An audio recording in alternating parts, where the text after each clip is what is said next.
She crouched close to the sleeping face of the young American.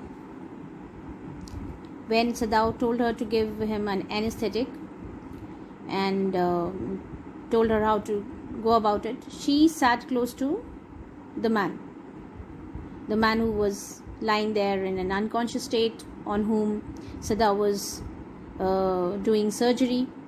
So she squatted close to him, and that time she noticed his sleeping face. Sleeping, obviously he was not sleeping, but it looked as if he was sleeping. He was in an unconscious state, he was not in his senses. So when she saw his face, it was a piteously thin face. What did she notice? That his face was very thin. So she kind of felt pity on him. She thought, and the lips were twisted. The man was suffering, whether he knew it or not. And his lips were also turned towards the sides. That showed that he was suffering. He was not in his senses, so he was not knowing it. But the surgery was going on him only. So he was suffering. And he had suffered a lot in the past also. So that was clearly, is seen on his face. Watching him, she wondered if the stories they heard sometimes of the sufferings of prisoners were true. They came like flickers of rumor told by word of mouth and always contradicted. Now she was wondering whether those stories which they used to hear sometimes, which had come like flickers of rumor, but for a very short period, told by people only, word of mouth means spread by people, whether they were really true. Those stories were about the sufferings of prisoners, the torture done to them. And those stories were they came like, rumors and were always contradicted. In the newspapers, the reports were always that wherever the Japanese armies went, the people received them gladly with cries of joy at their liberation. They used to hear some rumor, and in the newspapers they used to read some other report. They used to come to know that wherever the Japanese armies went, the people received them happily. They felt very happy to see them, to get liberated. Liberated means free, getting freedom. So such stories had always been contradictory. But sometimes she remembered such men as General Takima, who at home beat his wife cruelly, though no one mentioned it now that he had fought so victorious a battle in Manchuria. If a man like that could be so cruel to a woman in his power, would he not be cruel to one like this, for instance? When she remembered about the rumors, she remembered one person, General Takima, who used to beat his wife ruthlessly, cruelly. So she was just wondering, in fact, whether such rumors were true.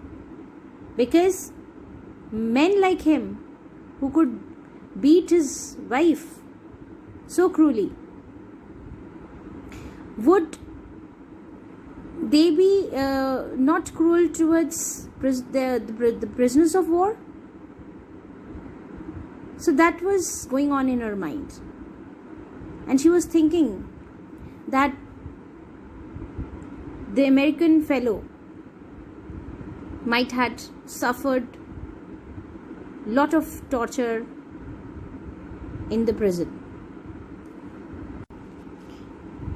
She hoped anxiously that this young man had not been tortured, but she hoped anxiously. Now she was feeling pity on him and hoping that that young man had not been tortured by people like General Takima, who could be very, very cruel and ruthless.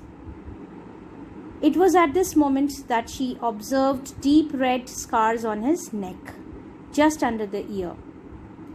She observed what? Deep red scars, marks of injury. Those scars, she murmured, lifted her eyes to Sadao. She questioningly looked at Sadao. She wanted to know about the scars, but he did not answer. He was so engrossed in his work that he did not answer. At this moment, he felt the tip of his instrument strike against something hard, dangerously near the kidney. All thought left him. He could not think about anything else because he had, found the bullet. His instrument strike against something hard. What was that? The bullet. Dangerously near the kidney, but it was very near to the kidney. All thought left him. He could not think about anything else. He felt only the purest pleasure, because he had found the bullet. So it was a pleasure for him. He probed with his fingers. He tried to search the bullet with his fingers, delicately, familiar with every atom of this body. He was a doctor, so he knew every atom, every part, every organ of the human body. His old American professor of anatomy had seen to that knowledge. Ignorance of the human body is the surgeon's cardinal sin, sirs. He had always said, that American professor of anatomy of human body, that ignorance of the human body is the surgeon's cardinal sin. Surgeon's cardinal, main sin. That means it would be immoral not to know about human body for a surgeon. He had thundered at his classes year after year. That means he had emphasized on knowing every part of the human body properly, so that the surgery becomes easy. To operate without as complete knowledge of the body as if you had made it, anything less than that is murder. He had compared surgery without complete knowledge of the body to a murder. According to him, it is equivalent to murder.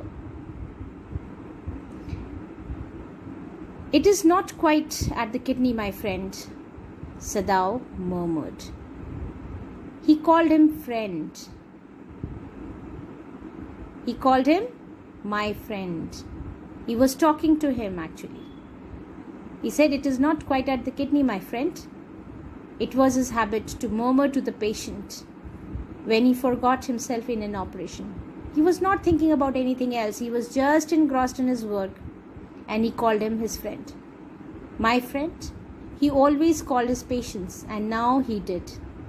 And so now he did, forgetting that this was his enemy, not friend.